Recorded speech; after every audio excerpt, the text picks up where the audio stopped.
All right, welcome back. So, we're going to continue the discussion with our lovely panelists here. And we want to know what is hot, like red hot, in terms of skills since 2020, so the last 12 months or so, and more recently. So, I heard already somebody talk about AI, innovation, etc. But it'll be great if you can be more specific with that. So, Veerle, let's start with you. What do you see there's a lot more demand of in the organization where you're hiring? Yeah, I think indeed we already touched quite a few. Data intelligence in general, for example, is a hot topic. But when we talk about the COVID crisis, I think in general, agility, being able to shift gears, being a creative thinker, being able to connect the dots. And also what I call executive leadership, something that I also coach people on is being present, being visible, finding those crossroads where you can, the adjacencies where you can deliver the added value. But what I think is important that is that people find the right match with their own profile. So not everyone might seek for the same visibility in an organization. I think the same old communication skills, it's a typical one, but it's still very valid. And the self-awareness is, for me, the underlying basis of it all. If you're very self-aware and you know your own strengths, you know your own pitfalls, you will also know how you can be complementary in a team and how you can fill those gaps by collaborating with others. Yeah. For me personally, that would be the main one, the self-awareness. Yeah. No, that's critical. You talked a lot about the data intelligence, etc. And we need to remove the word soft skills, self awareness. There's nothing soft. You call these power skills, life skills. It's how you show up, because technically you can be the most sound, right, Carlos? I'm sure you've seen this in your companies. You can have the best person for the job, but they don't relate with people, or they're just generally maybe difficult to work with, etc. That makes a big difference to your career. It doesn't matter what kind of Mhm. genius you are, right? Yes. And Veerle, I'm not going to let you go yet, because I heard you use the word adjacencies again, which I love. That's my new favorite word. It's my word of the day. And there was a very interesting question here from Jeroen, who talks about, when you talk to companies, recruiters often see you as a specialist in your niche, that you did your PhD in. And maybe my interests are wider. Do you have any tips on dealing with this and broadening your CV? And is this sort of related to the adjacencies you're talking about? Yes, absolutely. It's about finding, what is linking your own field of expertise to the field of expertise of the company that you're interested in. Because it gives you a very specific, in a lot of cases, also a unique perspective to the domain of expertise of that company. So we should not always try to find that 100% match. Companies are certainly not looking for it. Yeah. We just need to be able to present ourselves as open-minded, creative thinkers who can connect dots and who can see things in a certain perspective and bring new light to this. Yeah. I always enjoy when there's a typical round of questions for the candidate as well, and I always enjoy when people ask questions that are really coming from their field of expertise, and it opens our eyes as an organization. So No, absolutely. Then it's yeah, real, true diversity and inclusion and belonging, right? It's yeah. not one type of thinking or echo chamber effect. So, Jeroen, I would say definitely it's an asset. If you're multi-passionate, that's a good thing. Don't be proud of it. There's nothing wrong with being a one-trick pony. There's certain things some people are good at, and there's others who want more from work, from life. And there's a way that you can weave it together in your CV, but also how you come across. So hopefully the adjacencies part will help you. And Celine, what do you think about, like, what's hot and what's not in the world of skills? Yeah, like you say, the AI, data science, that is really hot. We see it everywhere. It's like, it's all over the place. AI. That's why we are building an actual AI team. It's, yeah, you really need to have those AI skills now, we also need them, and we are developing them to really support the companies. And it's not only the IT companies and the data companies, it's in all projects. The projects are becoming so multidisciplinary, and that is indeed, like Veerle says, it's not because you have one skill, you will have to develop additional skills when starting in a company. The same as you did when starting your PhD. You didn't know anything, or maybe a teeny tiny bit on the topic you have been working, and in a few years you became an expert. And that is also what you will be doing when you start at a company. But yeah, really the digital skills and content-wise in projects, it's everywhere. It's in the real IT project, but it's also in the energy projects, health projects, manufacturing projects. The data is becoming so important. It's an invaluable asset for each company to use their data, do something with it, and value, monetize all the data that they gather. And and for us, in our job, then, digital skills are important. Communication skills, digital communication So skills. talk to us about what do you mean by, yeah, exactly, digital and digital communication. Could you expand on that? Yeah, while before COVID, we always went to the companies to do our meetings, but now, we couldn't. So everything has to be online and working online, collaborating online, know how to use all these platforms, how to, maybe it sounds simple to share and co-work on a single document, but sometimes it's not that simple. Like these platforms, they all seem so very simple, but you have to get acquainted with it, know how to work with it, and make sure that you get more of it than just very simple basic functionalities. We are still growing in that. I think every company is growing in that. But people who have already those expertise can also be a value for your company, and that is not what they have on their CV in most of the cases. Your CV is one thing, but there are so many other things that are important when you start to interview people. Yeah, that's why you also interview people. If the CV would be the only thing, then we wouldn't have to do that. Yeah, no, Um, that's very true. CV is a one piece of the puzzle. It's an important piece, but it's not the only piece. oh, And what you're saying is two words that start with D: data, digital, right? Both important. Data, you said a lot, and it's nothing new for any of us. So hopefully, this is a great reminder. Data. I've heard this expression: data is the new oil. Just become friends with it. It's not going anywhere. It's only going to get stronger. And Carlos, where do you see, like, what do you see in terms of hot new skills, not like trendy, here today, gone Yes. tomorrow, but like here to stay? Yes, I think that on top of what Céline and Veerle had already mentioned, I think that one very important thing that is the ability to learn new things. Is this constant self-development that it's mandatory, either with digital data, project management, etc. And these um, making a connection with Jeroen's point on the how do I am not perceived as the specialist. Your PhD title or area of expertise is kind of your ticket to the game. What you are going to do in the field is up to you on how you develop your other skills and competencies. One thing that I'm always positively impressed about PhD is that, oh, I did a PhD in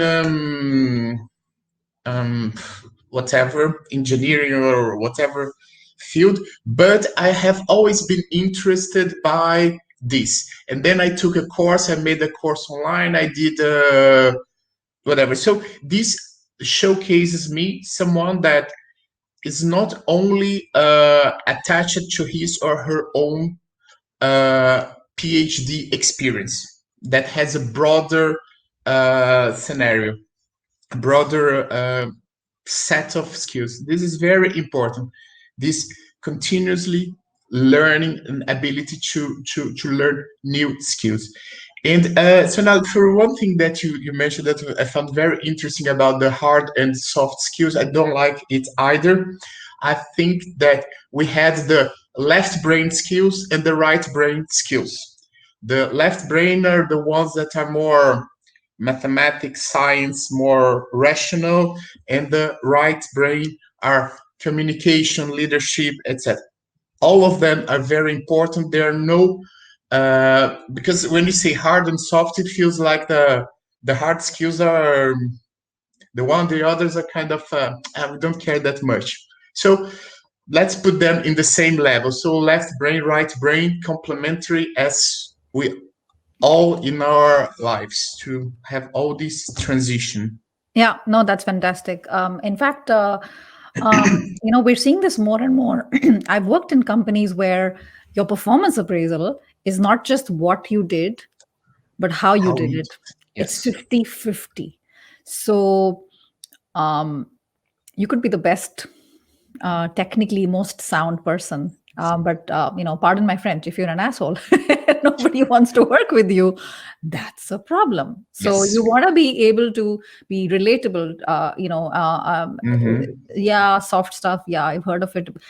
But how aware are you of your strengths in terms of your, and I love the other thing that you said, and hooray to full points to lifelong learning. Learning never stops.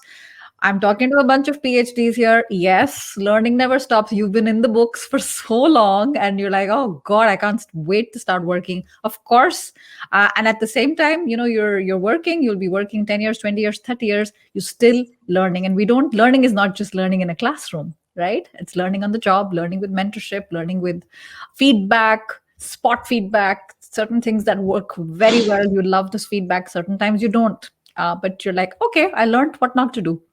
There's no such thing as failure. The only failure is if you didn't learn.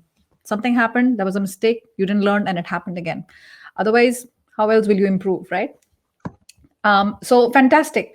Now we have a lot of questions related to interviews, and let's talk about the interview side of things, where you guys are, meeting people a lot, and I saw these questions here as well in the audience, and very interesting question from Ronald here. When you see PhDs are, they're finishing their coursework, right? All their work. What is that ideal time to reach out to companies? Is it 1 year, 6 months, ASAP, yesterday? Anybody wants to, feel free. Anybody who wants to comment on this? Yesterday. Yeah. Yes. There's no if you want the moment, start reaching out. Yeah. Start reaching out, as I said before, to the target companies that you would like to work or that make sense for you to work.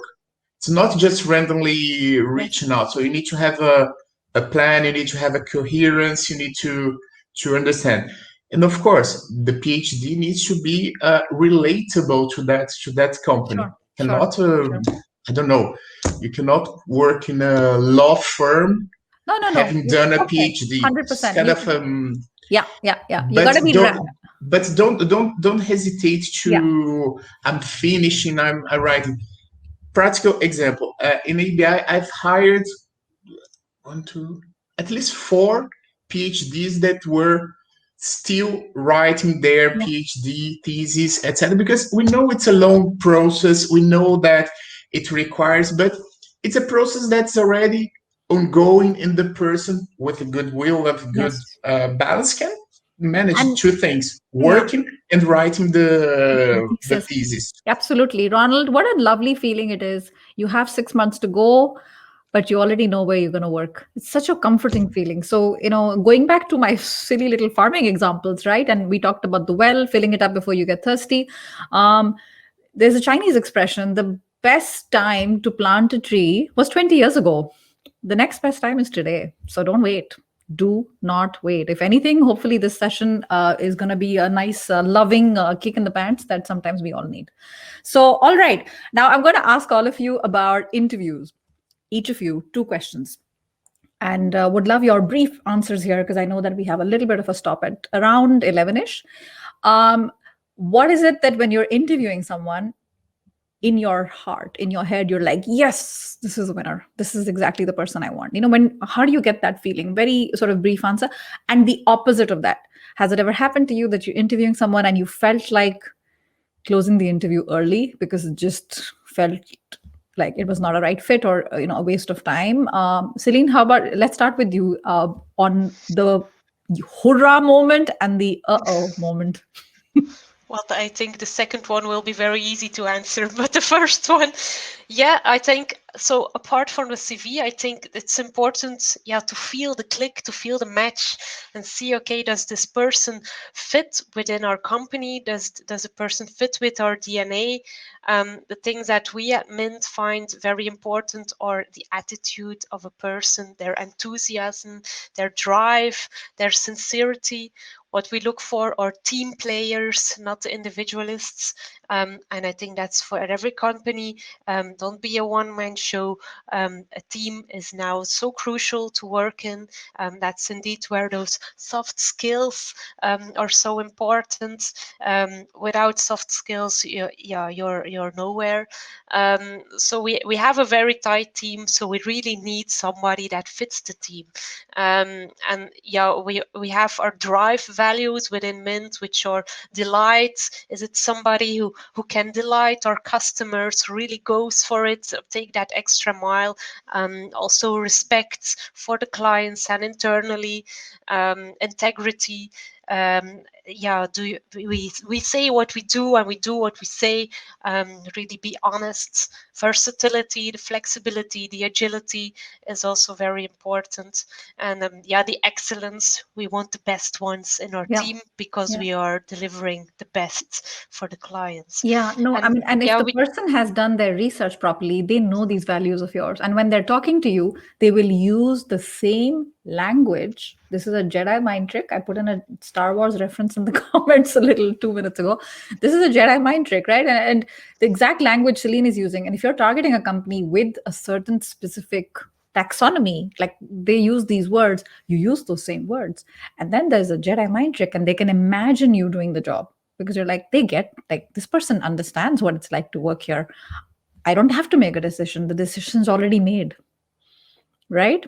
All right. And did you already answer? I don't remember. Sorry. The opposite, where you were like, this is not going to work.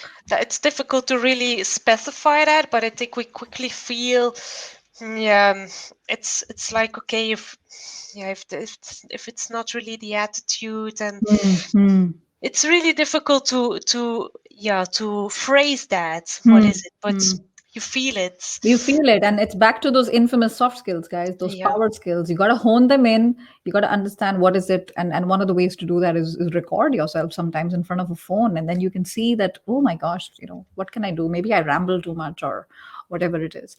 And Veerle, how about you? You've seen those sort of, I want that great, that thumbs up moment. And then sometimes, unfortunately, the opposite of that. Well, my thumbs up moment is certainly, just when I see that famous twinkle in the eye, when people are really, when you touch a topic and you touch a field of expertise that they're very passionate about or they want to know more about. I think every HR person is really looking for an intrinsic motivation, something that you become a self-starter because you're so motivated to do this. You're so motivated to work in this field that you will do anything to get there. So I really, when I train other people to do recruitment interviews, I really ask them to watch the body language and watch for that specific moment where you see someone just come closer and you see it in the eyes that people are very passionate about something, that it always gives me goosebumps and it makes me smile right away, because then I know that we have the right person in front of us. On the other hand, what puts me off during an interview is, again, I think I have them here with me, are corporate values. So it needs to be a match with the cultural values of the company. That's an important one.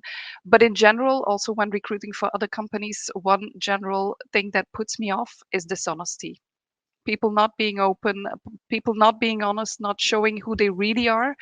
because I think, it puts you in a lot of trouble as a candidate. If it's not now, it will be later on. Yes. But you Yes. cannot keep up the same image of yourself if you're not being honest. Yeah, no, and a lot of our times we think we can get away with it because we got away with it before, but you're gonna get caught out. You're gonna get caught sooner or later. Not worth it. Not worth it. Honesty really, really is the best policy. And for many companies, right, they don't just say integrity and they put it on the wall. They practice it. So usually for something like that, there is zero tolerance. So fantastic. And Carlos, how about you? Well, on top of what has been said, I think that's for me the thumbs down on the dishonesty part is the person that is too well prepared, that it comes with those pre-set answers. Tell me one thing that you need to improve. I'm a perfectionist. Kind of these answers that this is for me is a real thumbs down. And the thumbs up is always about the emotional connection that the person brings to you. So what that person can bring to the game, its competences, technical skills, etc. And we don't want the perfect match because there's not such a thing, but we want the best match for that person so that from there we can work and that this person can have a career.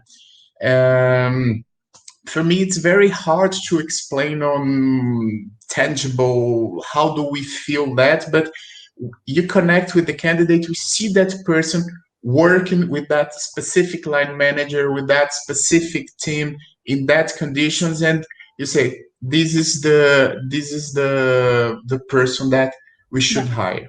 Yeah. I understand that.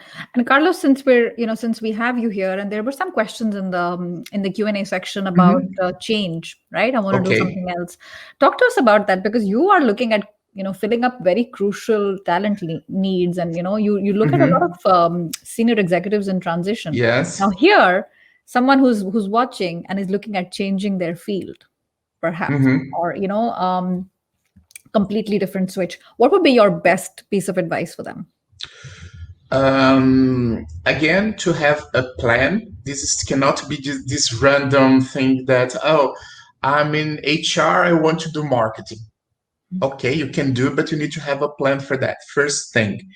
I think that the second thing is that if you don't feel comfortable to do it on your own, which sometimes is not difficult, ask for help. There are coaches to do that. There are agencies to do that. So don't feel, how can I say, ashamed or embarrassed to ask for help because it's very important.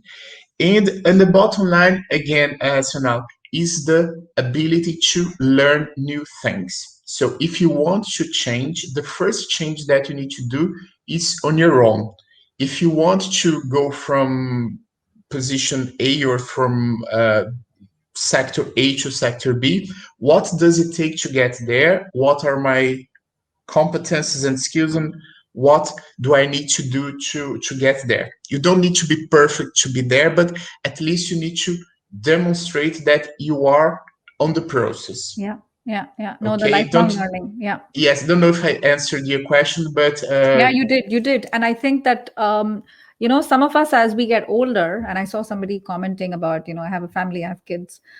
I think the older we are, the harder it is sometimes to admit we don't know something, right? Yes. There's an ego involved here.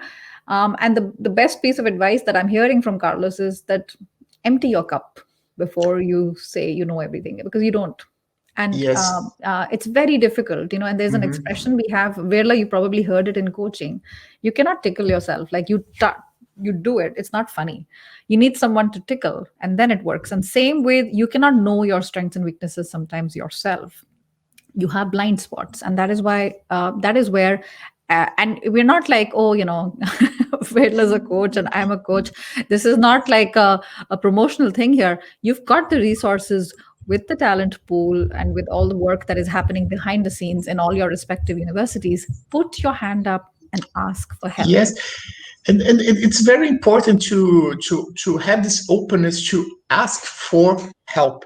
As you said, as we grow older, let's say more mature, Yeah. or in the career, we tend to become more kind of a, oh no, I won't ask for help. No, I won't do that because maybe it's embarrassing. Yeah. Maybe it's a burden. No, if you Yeah. want, ask. Yeah. What Ask. are they going to think? Guess what? They don't have time to think. They have their own drama going on. We all have a little Greek drama going on. So we're busy with our own thing. You do your own thing. No one will care. In fact, it shows maturity, high level of self-awareness. That's back now because Veerle talked about self-awareness. And Veerle, let's talk to you about, you do a lot of B2B hiring, and someone's like interested in what you're talking about and some of the industries that you worked in. And they're like, yeah, but I've never done that before. What would be your best piece of advice to help them out with that? Again, it's a transition question related to what Carlos said, doing something different in a different sector compared to what they're doing today. Well, there's this famous quote of, I think it's, I'm not sure what the English name is, but Pippi Langkous. If I haven't done it, I probably can. Yeah. PP Longstocking. Yeah. Yes. Yeah. If I've never done it before, I probably can. I Yes. think it's about daring, being audacious, just trying, and but indeed having a plan.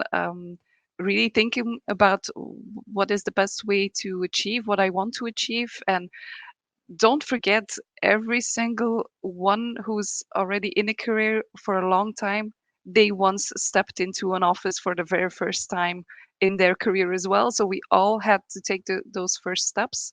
But really seeking advice, reaching out to others, building your network, just talking to people, reading, looking into stuff, hearing podcasts. I don't know what, but keep an open mind, and just try to be yourself while you're doing it, and you will probably never feel that you're inauthentic, or that you are who you are, and that's your path. And I don't think anyone can blame you for that, or can have any negative comments if you're just who you are and doing what you feel you should be doing.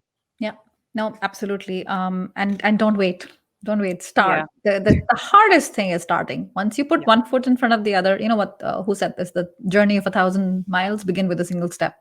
So both, I think, very combined, very sort of strong messages from Carlos and Veerle on that front. And Céline, talk to us about the consulting side of things. So you started out as a consultant at Mint, and someone who's watching right now and is like, is a consultancy right for me? I know that you're a huge fan of combining, the PhD sort of work ethic methodology with a career in consultancy. According to you, what are a couple of things that make them great candidates for Mint? Their curiousness. That's a great asset. Being curious, want to know about a lot of things Why is without it like having to this? go into the Why? detail. Yeah. Yeah. That I think. Yeah, when I was doing my PhD and I was reading papers, and then I wanted to go to another paper and another one, but okay, this was far out of the field that I was doing my research in, so you don't have the time for that. And in fact, now it's great. You get to know all these technologies and things. So the curiousness and indeed, to want to learn about different things, stay on top of all the innovations. That's so great. Because indeed, you can say, oh, yeah, I did all that research, I have my technical background, why should I go into consultancy? Well, I think a lot of you are sitting there thinking, oh my God, the lab, I'm so sick of it. I don't want to do a single PCR test anymore. Really, day in, day out, doing the same thing. And okay, and really getting a specialist in one specific field that nobody understands. All your friends talking about, what the hell are you doing? I think a lot of people are in that position. And then, okay, what do I want to do? If you're really the one who is curious and want to learn about a lot of things without going into the details, really conceptualizing projects, then consultancy in our field or in another field is really something that could be your thing. If you're really the doer who wants to execute a project, then this is not something for you. Mm. If you really want to, yeah, then do the development, do the research, then you have to really go to an R&D team in a company or stay in academics. But yeah, and that is something that you have to think about. And Yeah, when we that's the hire people, that we yeah. try to, yeah, figure out is it really that stage that you want to work in, or do you really want to do the hands-on job? Yeah, and that's true with consulting.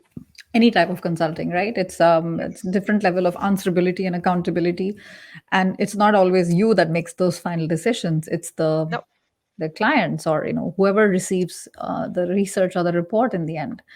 yeah. Fantastic. I have one last question, and I'm going to come to it in a little while because we have so much action going on in the Q&A box here. So I'm going to go to some of them because they've been waiting so patiently. You guys are amazing. Love the engagement here. A very quick question, and I just want one of you to answer. You can just put up your hand if you want, because I'm looking at the time, and probably Nicole is looking at us as well, like like a warden. um, there's a question here from Novita. When she says, when you're looking at a CV, what is it that immediately pops? Something that you look for, because you get you see a lot of them, right? And with PhDs, they tend to be pretty heavy documents. Any one of you wants to go with this one? Yes, Céline. If the CV is more than just a PhD, if Mhm. it also indicates that you've been doing something else Mhm. besides, because I think we are 230 people here. Yeah, there will be a lot of similar CVs that everybody has within this group, but just that little something extra. Yeah, yeah, something different, something that makes you stand out. Yep. So absolutely, yes, Carlos. I think that, as you mentioned, we see a lot of CVs. So I think that it's the conciseness of the CV. So the relevant information. I will give an example of not to do. Once I received the CV from a PhD, great person. This person was even hired, but then I told the person afterwards, you don't need to mention your 44 published articles in your CV because it creates a lot. And honestly, I really appreciate. I think that you had a great time on that, but I won't be able to enter Yeah, every single yeah, link of those no, articles to yeah, read. yeah. Make an extract, 44 articles published, and what's the relevant And highlight of them. link it, because they're published Link it. somewhere, and link them. Yes. And so this is an example of be concise, Mm. the relevant information that you need to get through to the people. Right. All right. Important. Even if they're fantastic, even if they're like the best, like Harvard Medical Journal, that's good. You can say that you've been published. You can say where you've been published, and you can link the article somewhere. But some people can get a bit like, oh, where do I start with this? It can Yes, result in it's too much information and this too much. distracts from It distracts. You don't want distraction. You want them to focus on you, saying, wow. I mean, so obviously it's not a bad thing that person still ended yes. up getting the job, but that may be because Carlos is a nice guy. Not everyone is nice that way. Some people may get impatient and say, let me put this one to the Personal side. tip, maximum 2 pages your CV, please. Yes. Two, This exactly. this will be great. Two Yeah, pages we can read. because it's front and back, it's very easy to, Yes, to it's print more. it out. We've got to be practical in life, and also save paper in the process. Veerle, I have a question for you that Eleni has asked. When you see a job vacancy that requires a master's degree and she has a PhD, is it okay for her to apply? Sure, it is. I think it's really about what is your personal expectation, what is your career plan, what attracts you in the role. I think a lot of the hiring managers, they have a bit of fear when they see a PhD apply for a role that only requires a master degree, because they fear that this person will do the deep dive again, and maybe also get lost, because typically these roles are also a bit more operational and than a typical researcher's role. So you need to make that clear to the organization why it is that you specifically want to apply for that role. And I think that that goes a long way. Also, when Carlos was talking just now, just thought of one of the questions I also tend to ask to candidates is, if you have spare time, what will make you pick up a book or hear a podcast? What is attractive enough for you to interrupt, just hanging around, or maybe during vacation time, being at the pool? We all have those, those specific domains where we say, hey, just increase the volume a bit. I want to hear that.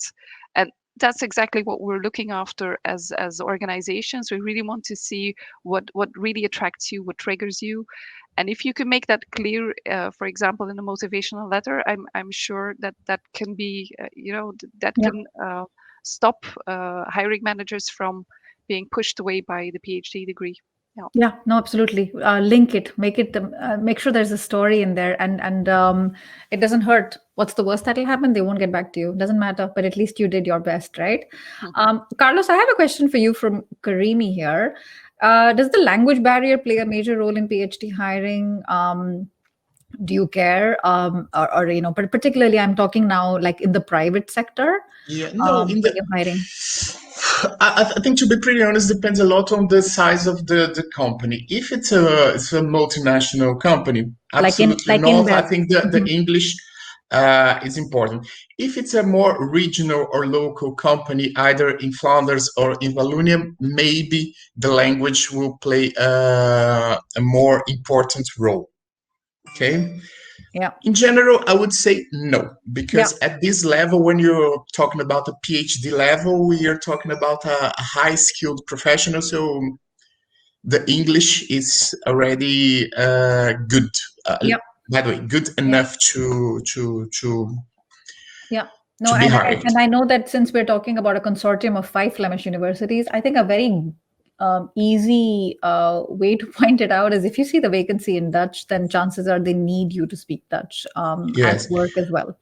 So you want and I would even say the thing that, once again, about learning, etc.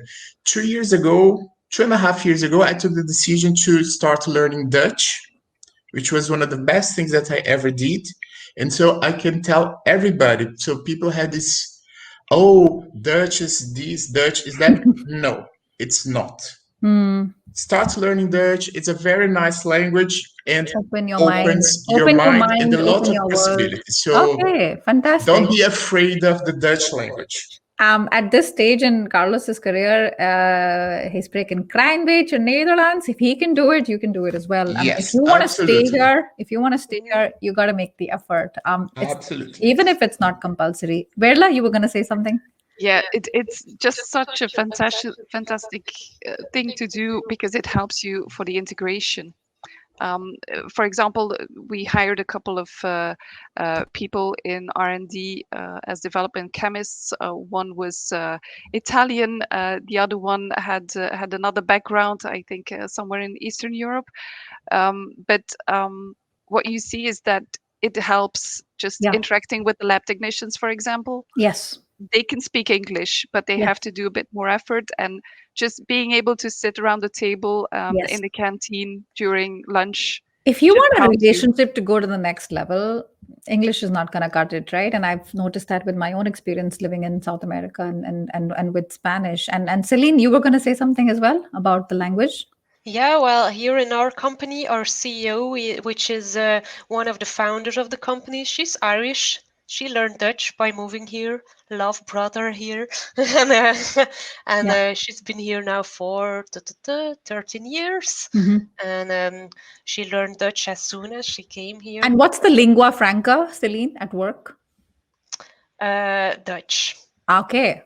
Yeah. That's also visible in your title. It's sometimes very funny if we speak with each other. It's sometimes like this Flinglish. Yeah. Like she's speaking Dutch to me and I'm speaking English to her. Very funny situations. All right. Fantastic. I'm getting questions here quite a bit on this particular topic, and I'm going to bring it up. What happens if you are in a certain sector in your PhD and you decided to make a jump and change your specialization for whatever reason? Would you guys hold it against them? Absolutely not. No. I rather that they change to something that they're really interested Yes. in, Yes. then keep on going in something that doesn't make any sense. So thumbs up. Yes, exactly. Short answer, no, it doesn't matter. And Caroline, you have a question about lack of experience. I think maybe in case you've joined us later, watch the replay because we addressed this definitely, and you will find it useful as well. Oh gosh, we're like drowning in questions here. There's fantastic involvement here, but I think we're gonna have to end it here because otherwise we're not going to be able to do our next session in time. And I'm going to end it with passion because I saw a question here. I think it was Jasper. Gosh, where is it? I'm sure it's somewhere. It was about follow your passion, which is what Kuhn said at the keynote speech. What message would you give to researchers entering the market and not able to find something that floats their boat? And I'm going to combine this question with maybe, if you were talking to your younger self, how would you answer this for that person? Younger, 20 years old, Veerle, not 20, but, a while ago, Céline, Veerle, and Carlos. Veerle, you want to go first with this one? Sure. It's when I look at Jasper's question and trying to find what floats your boat, maybe you can think of it this way. What do I want to bring to society? What do I want to bring to the world? What is a problem that I am willing and driven to work on that can help people in their lives? Sounds very, very, very general, very broad, but it's really about finding your purpose. Why am I going to be of added value to an organization? And yeah, again, it can make you a unique person if you look at, what do I bring in terms of knowledge and what domain do I want to be in? Because I might have a very specific and unique combination. So that could answer that question. Your other question, Sonal? Yeah. Is this what you would tell your younger self as well? I think what I would tell my younger self is that I can be at the steering wheel. Well, I think I took a lot of time to figure that one out, and creating that self-awareness, just looking at yourself. What are my strengths? What are my pitfalls? And I have these conversations, some career coaching on a regular basis inside the organization that I currently work for, and also separately. But it's really about taking it into your own hands, making a plan, sticking to that plan, and being deliberate about it.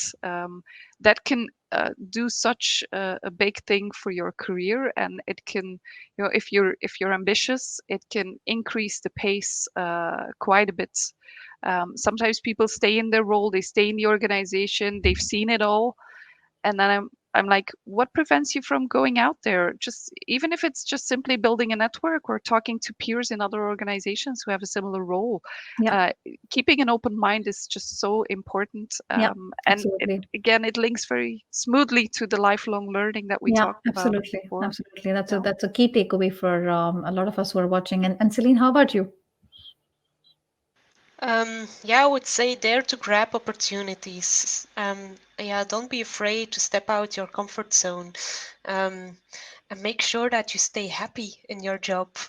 A PhD many people can have high expectations from the PhDs, and you can, feel that as a pressure. Okay, I have PhD, I have to go to the very high level. But if that is not your ambition, just do what you want to do.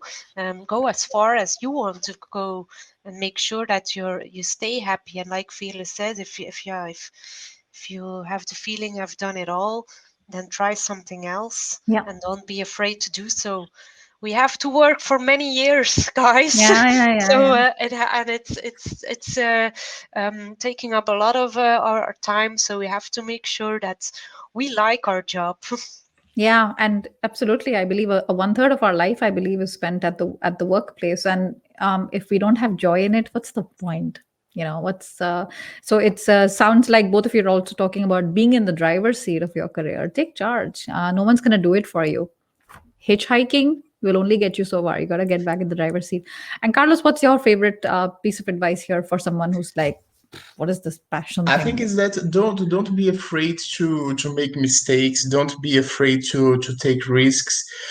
We are very conditioned to always be perfect, get it right, or do it right, or etc. So don't be afraid to take chances, to take risks, and eventually mistakes will happen. But the most important thing is to learn from the mistakes. Yeah. So absolutely. whenever you look back, what I would have told my younger self is that take more chances, take more risks, and just have fun, because it's a matter of time. Change your career, change your job, change your life if this is not making you happy. Yeah, exactly. And don't hesitate. Don't hesitate. That's a good one. And I think, Jasper, I think the passion, I follow your passion. I think that's very overrated. And for me personally, a lot of BS advice, because what does that even mean? And the only way you can find out what you really you find joy and what you want to, like Veerle said, what you want to bring to society, what matters to you, what are your values. When you know that, you're going to enjoy the ride. And the only way to enjoy the ride is start moving, because you can't learn to drive in a parked car, right? So with that said, I want to say a huge thank you to all the panelists today. This was hopefully a very meaty discussion with fantastic questions in the audience, and lot of stuff has been openly shared here. So if all of you are watching, take advantage. You've been seeing all the questions in the chat, in the Q&A. Connect with each other. Great opportunity for networking. Look at all the panelists, and if you're interested in reaching out and connecting with them, send them a thoughtful, personalized note on LinkedIn with your favorite takeaway from today's discussion.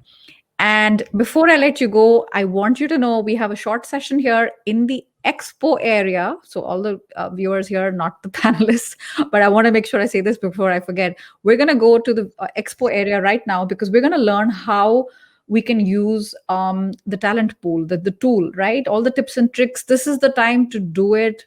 Live is a lot more fun than it is in a recorded one. So don't disappear. It's definitely for your benefit. And with that said, I want to say a big thank you to Céline, Veerle, and Carlos for your time and for being with us this morning. You're welcome. You're welcome. It was a pleasure. Yeah. Thank you. See you soon. Thank you. Bye.